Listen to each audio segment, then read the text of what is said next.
Welcome, sir. Now, Palitha, let me turn to a more pleasant question for you. Following the recent apparent Maldives tilt to China, Indian External Affairs Minister Dr. Jaishankar said, next time you want to take a holiday, go to Sri Lanka. Is Indian tourism a boon or a bane for Sri Lanka? Thank you, Ganesh. I also would like to acknowledge the presence of the President. When I saw the topic, I thought, it says, the Empire Strikes Back. I thought we had to discuss the perfidious Albion. So I was prepared to discuss the perfidious Albion, but I'm very happy to just respond to your question as well. Indian tourism is definitely an important aspect of our tourism industry. Before COVID, India provided the largest number of tourists to Sri Lanka, followed by China. Come COVID, all tourists stopped coming to Sri Lanka, and then that was also a catalyst for all the problems that followed, especially in the financial arena.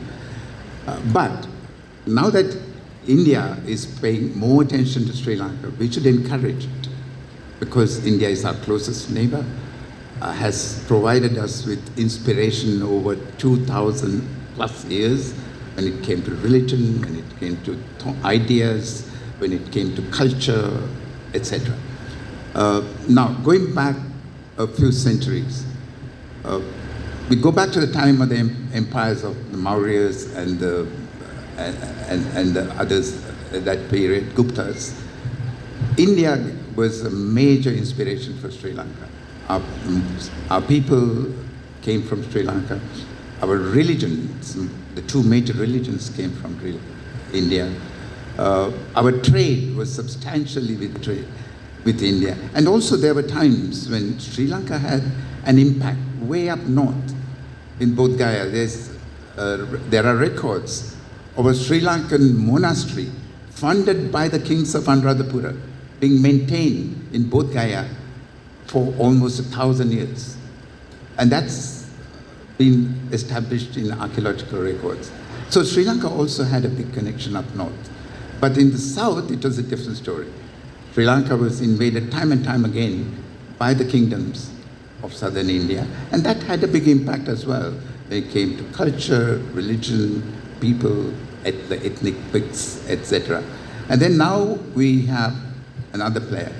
Then you have to remember that while India was being an important factor, and Roman traders were visiting Sri Lanka from about the 1st century BC, the Chinese were not far behind.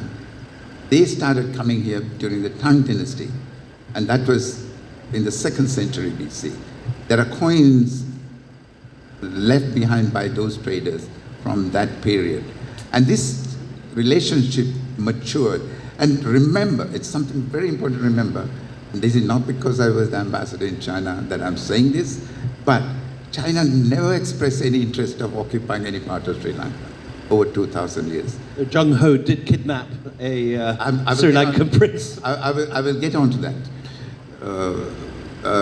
if you let me. During the Anuradhapura period, the kings of Anuradhapura sent delegations repeatedly to China.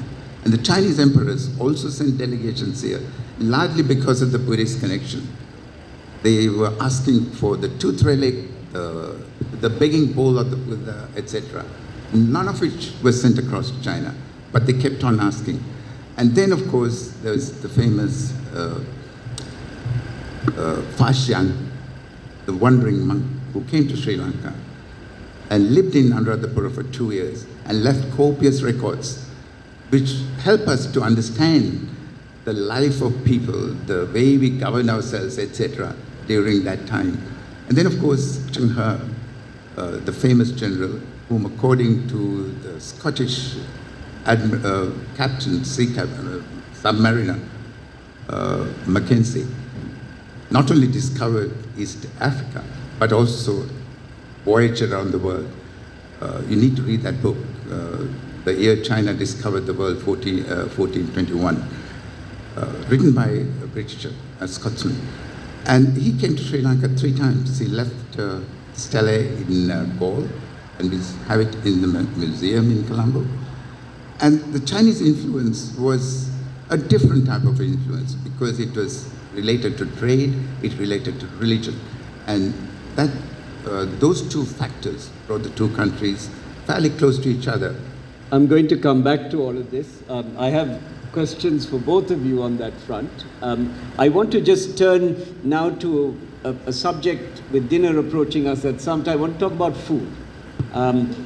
There is a dispute on whether chicken tikka masala was invented by the owner of a Glaswegian curry house or a Mughal emperor's chefs. Now, Sri Lanka has curry, right? But Indian curry seems globally dominant. The question really for us is, how has curry changed over time? And is curry the new Indian soft power? I'm going to start with William and go to Shobha, if I may, please. Well, I think the age of the egg hopper has yet to dawn. We need to have I've been eating egg hoppers every meal since I got here. And I feel that the Glaswegians need to be, to have the egg hopper over the deep fried Mars bar. Well, you must start the first Sri Lankan restaurant in Glasgow. I'm sure there isn't one. I'm a huge fan of Sri Lankan food, and alone is good reason enough to come here. But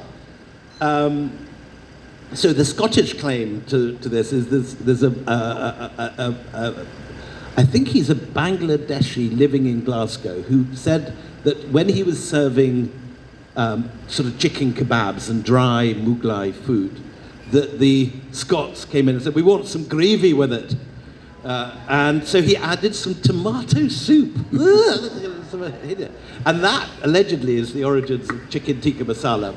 But there is a rival claim, not so much from the Mughal kitchens, but from the mini Mughal deluxe in Daryaganj in Old Delhi. You know the story. you probably know the story. They're at war. They're in court debating as to who invented it. But Sorry, Shobha. No, I'm not going to tell that story. I'm just going to say the biggest con on earth, apart from the Kama Sutra, is the Indian curry, because it does not exist. There's no such thing as the Indian curry. There are curries and curries. So I like the idea of a global debate on something that actually does not exist, the Indian curry. Just so, but over to you. Yeah, so I'll just stay away from chicken tikka masala because it has nothing to do with southern India. But what I'd like to talk about is, interestingly, is that, Kerala, where I'm from, the food is very, very close to what it is like in Sri Lanka. And you were talking about Fahian's arrival, and he also did come to Kerala and so on. So one of the things that we have there, because we also had a lot of Chinese traders coming in there, to this day, a cast iron pot in Kerala is called China Chatti. And China is basically from Chinese, and Chatti is just a word for a cauldron. And you'd find that to this day that all our pickles are stored in ceramic jars, which the Chinese brought into Kerala again. So I'm not so sure how much of chicken tikka masala is eaten. Yes, of course, when you have North Indians coming into southern India, they of course have a lot of chicken tikka masala. And then what we do is we turn it around into something else that makes it more palatable to the South Indian palate.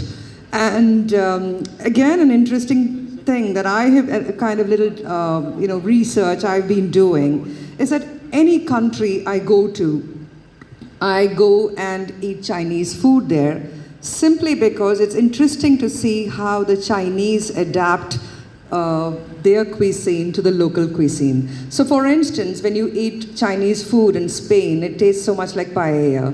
Or when you eat Chinese food in Bangalore, it tastes like what they call Udupi Chinese. So you see how the effect of food has been, kind of utilized to either integrate into the community or to make sure that the trade never disappears.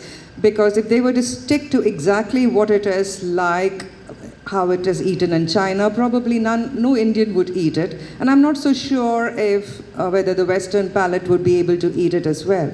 So chicken tikka masala, I mean, I'm sure no Indian would actually go to the UK and eat chicken tikka masala, unless of course you're that desperate for Indian food. Yeah, so I think the influence of food has had a huge role to play, because just yesterday I read that a Malayali man from Kerala has in London started what he calls a toddy shop. So you can just go there and have your little glass of toddy, and there is something called the shop cuisine, which if I were to say it in Malayalam would be sharp cuisine, which is basically very intensely spicy food. And I realized that, the way food has come into India has also been affected by the various civilizations that have kind of made inroads into India in some form or the other. So I guess food is probably one great way that palates are unified, except that it becomes a unification that isn't great. Pastor Palitha, I have a specific question.